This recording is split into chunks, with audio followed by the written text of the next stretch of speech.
میرے خیال میں غیر سنجیدگی ہم اس کو کہہ سکتے ہیں، یا سینس لیس نظام ہے، ہم اس کو یہ کہہ سکتے ہیں،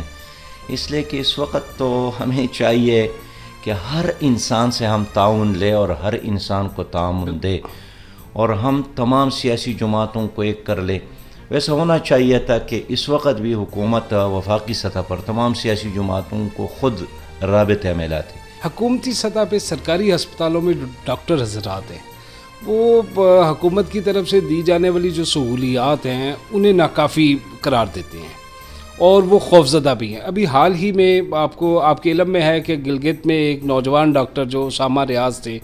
وہ بھی اسی جنگ سے کہ انہیں بغیر کسی ساز و سامان کے وہاں پہ کرونا وائرس کے مریضوں کی حفاظت کے لیے بھیجا گیا، لیکن وہ خود اس کا شکار ہو گیا اور بعد ازاں چند روز وینٹیلیٹر پر رہنے کے بعد وہ اللہ کو پیارے ہو گئے۔ اسی طرح ہمارے جو سرکاری ہسپتال کا عملہ ہے، ان کی پروٹیکشن یہ سب سے زیادہ ضروری ہے جو مریضوں کو کور کر رہے ہیں۔ تو ان ڈاکٹر حضرات کو آپ جیسی ایک بڑی آواز کی بھی بڑی اشد ضرورت ہے کہ ان کی حفاظت کے لیے بھی کسی طرف سے آواز اٹھے نا، تو ان کے بارے میں آپ کچھ کہنا چاہیں گے؟ دیکھیے، جو کچھ وہ کر رہے ہیں اور اس وقت فرنٹ لائن پہ وہ لڑ رہے ہیں، اس پر تو ہم پوری قوم کی طرف سے ان کو خراج تحسین پیش کرتے ہیں، شاباش بھی پیش کرتے ہیں، لیکن توپ اور تپنگ کے بغیر محاذ جنگ پر جانا یہ تو خودکشی ہے۔ اور اس لیے ہم نے حکومت سے کہا ہے کہ اپنے سرکاری ہاسپٹلز کو بھی اور پرائیویٹ ہاسپٹلز میں جو ڈاکٹر کام کر رہے ہیں ان کو بھی وسائل مہیا کر لیں، اس لیے کہ بہت سارے ڈاکٹرز کے ساتھ ہمارا رابطہ ہے اور کہتے ہیں کہ نہ ماسک موجود ہے جو کوالٹی کی چیز ہے، نہ کوئی اور گاؤن موجود ہے جو پہنے کی چیز ہے، نہ کوئی اور محلول موجود ہے جو ہاتھ دھونے کے لیے کام آتا ہے، اور اس لیے توکل کے ساتھ کام جاری ہے۔ اس کا نتیجہ یہی نکلا کہ بہت سارے ڈاکٹر گھروں پہ بیٹھ گئے، اس لیے کہ حکومت نے ان کو کافی حفاظت کی چیزیں نہیں دی۔ تو اب بھی ہم کہنا چاہتے ہیں کہ پرائیویٹ ہاسپٹلز میں بھی اور سرکاری ہاسپٹل میں بھی سب سے پہلی ضرورت یہی ہے کہ طبی عملے کو پروٹیکشن دیا جائے، اس کو اعتماد دیا جائے، اس کی جان کی حفاظت کی جائے۔ اچھا سراج صاحب، پنجاب، سندھ، بلوچستان، کے پی کے حکومتوں نے لاک ڈاؤن کا اعلان کیا ہوا ہے، غالباً تقریباً 80% جو ہے وہ لاک ڈاؤن مکمل بھی پورا بھی ہو چکا ہے۔ اس کے باوجود لوگ، پاکستانی قوم جو ہے وہ احتیاط نہیں کر رہی۔ لوگوں کو گھروں میں بیٹھنے کے لیے کوئی علماء اپنے طور پہ تو کوشش کر رہے ہیں، دینی جماعتیں بھی کر رہی ہیں، حکومت بھی کہہ رہی ہے، لوگ عمل نہیں کر رہے اس پہ۔ اس بارے میں کچھ کہنا چاہیں گے؟ ویسے یہ جو احتیاط ہے یہ بزدلی نہیں ہے، یہ ایمان کا حصہ ہے،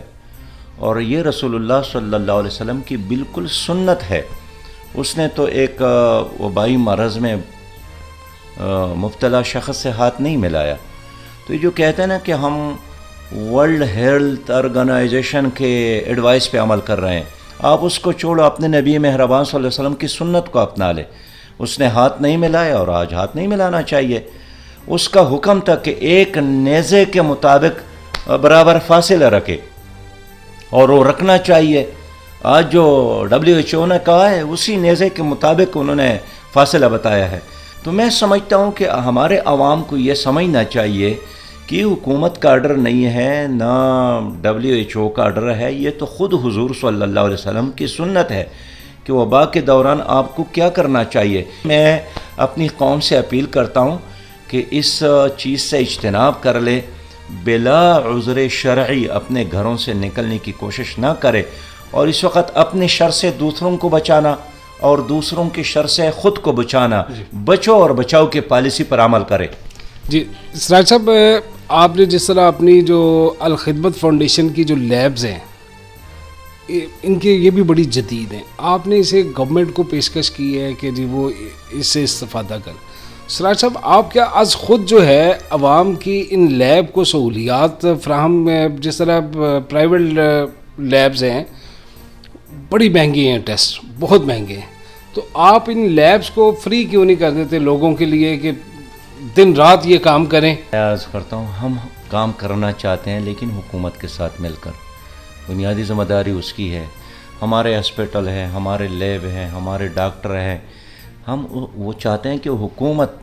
اپنے قبضے میں لے لے، اس کو یوز کر لے، لیکن حکومت کی موجودگی میں ایک اور حکومتی نظام چلانا یہ مناسب نہیں ہے۔ باقی وہ مہنگے ہیں تو ہم تو فری آف کاسٹ کرنے کے لیے تیار ہے، لیکن اس پہ جو ایکچوئل خرچ آتا ہے کہیں نہ کہیں سے تو وہ دینا پڑتا ہے نا، اس میں بھی کچھ سامان کی ضرورت ہے۔ تو میں سمجھتا ہوں کہ ایک تو سوسائٹی سے ہم اپیل کرتے ہیں کہ الخدمت فاؤنڈیشن کی جتنی بھی لیب ہے اس میں تعاون کرے تاکہ وہ چلے، اور پھر یہ ہے کہ خاص کر وہ لوگ جو ڈیلی ویجز پہ کام کرتے ہیں اور جس کے گھر میں کچھ نہیں ہے، تو الخدمت فاؤنڈیشن نے اعلان کیا ہے کہ ایک گھر کے لیے کوئی 4500 روپیہ کے برابر خوراک کی چیزیں انہوں نے پیکج تیار کی ہے۔ تو اس سلسلے کو جاری رکھنے کے لیے بھی عوام کی تعاون کی ضرورت ہے۔ باقی جو لیب ہے ہم چاہتے ہیں کہ یہ حکومت کی سرپرستی میں ہو، ہم خود کوئی ذمہ داری قبول کرے، ظاہر ہے ایک تنظیم ہے۔ تو سراج صاحب ابھی تک حکومت نے آپ سے اس بارے میں رابطہ تو نہیں کیا نا؟ ابھی تک کئی جگہوں پہ ہوا ہے، جس طرح ملتان میں ہوا ہے، کراچی میں ہوا ہے، لیکن ہر جگہ نہیں ہوا ہے۔ سراج صاحب یہ تو انفرادی سطح پہ، مقامی سطح پہ ہوا ہوگا۔ وفاقی حکومت نے رابطہ نہیں کیا ہے، صوبائی حکومت نے بھی رابطہ نہیں کیا۔ کل بہاولپور میں وہاں کے کمشنر اور کور کمانڈر اور ڈپٹی کمشنر اور ہمارے الخدمت کی پوری ٹیم کے ساتھ ایک میٹنگ ہوئی ہے، اس طرح ملتان میں، اس طرح حیدرآباد میں، لیکن وفاقی حکومت سے جس طرح ہم توقع رکھتے ہیں میں سمجھتا ہوں ایسا رابطہ اب تک نہیں ہوا ہے، لیکن اس کے باوجود بھی ہم اپنا کام جاری رکھیں گے۔ اچھا سراج صاحب، آخری میں آپ سے یہ پوچھنا چاہ رہا ہوں، جس طرح کہ حکومت نے اجتماعات پہ پابندی ہے، ہر طرح کے معاملات ہیں، آپ سمیت سینیٹر سراج الحق سمیت پاکستان کے تمام جو بڑے سیاسی قائدین ہیں، حکومتی عہدیداران ہیں، یہ جب میڈیا سے گفتگو کرتے ہیں، آئے روزانہ کی بنیاد پہ اب ہو رہا ہے، تو وہاں پہ صحافیوں کا بھی ایک بڑا جگبٹا ہوتا ہے، پھر جو آپ کے اپنے کارکنان ہیں وہ بھی آپ کے ساتھ 15 20 30 50 لوگ ہوتے ہیں، موجود ہوتے ہیں جب میڈیا سے گفتگو کی جاتی ہے۔ صحافی میدان میں اب ہمارے جو میڈیا کے کچھ چند حضرات ہیں ان میں بھی کرونا کا آیا ہے، تو اس میں کیا یہ تمام سیاسی جماعتوں کو، آپ سمیت تمام سیاسی جماعتوں کو اب میڈیا سے گفتگو جو ہے یہ بھی کوئی ویڈیو لنک کے ذریعے اگر کر کے، تاکہ صحافی بیچارے بھی محفوظ رہیں، اور یہ اس طرح کا کوئی معاملہ ہونا چاہیے یا نہیں؟ صحافیوں کا جو کام ہے اس کو ہم قدر کی نگاہ سے دیکھتے ہیں۔ سچی بات یہ ہے کہ معاشرے میں آگاہی کے لیے میڈیا ہی نے کام کیا، اگر میڈیا یہ شور نہ مچاتی شاید حکومت نے جاگنا نہیں تھا۔ یہ تو میڈیا کا دباؤ، سیاسی لیڈروں کی طرف سے بیانات، تو حکومت کچھ کرنے پر مجبور ہو گئی، ورنہ جو ہماری حکومت کا ماڈل تھا اس نے چائنا کو نہیں اپنایا۔ اس کے روش سے پتہ چلتا ہے کہ اس کا جو ماڈل ہے یا آئیڈیل ہے وہ اٹلی ماڈل ہے، کہ دیکھو اور انتظار کرو کہ کیا ہو رہا ہے۔ لیکن باقی رہی یہی بات کہ صحافیوں کے لیے ہم نے تقریباً ہر بڑے اسٹیشن پر یہ سینیٹائزر بھیجے، صابن بھی دیا،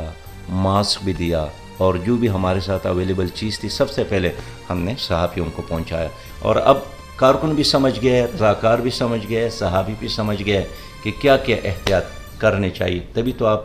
کافی فاصلے کے ساتھ میرے ساتھ بیٹھے۔ ناظرین، پاکستان میں اس وقت جو حالات چل رہے ہیں اس میں اب آگے جا کے اللہ کرے کہ اللہ ہمیں اس موذی مرض سے نجات دے، اور حکومت سمیت تمام جو فلاحی ادارے کام کر رہے ہیں وہ مل کے ایک ہو کر اس مرض کا مقابلہ کرے۔ اسی میں ہماری بھی بقا ہے، اسی میں پاکستان کا بھی بہتری ہے۔ بہت شکریہ آپ کا۔ اپنے میزبان خالد شہزاد فاروقی کو اجازت دیجیے، بہت شکریہ۔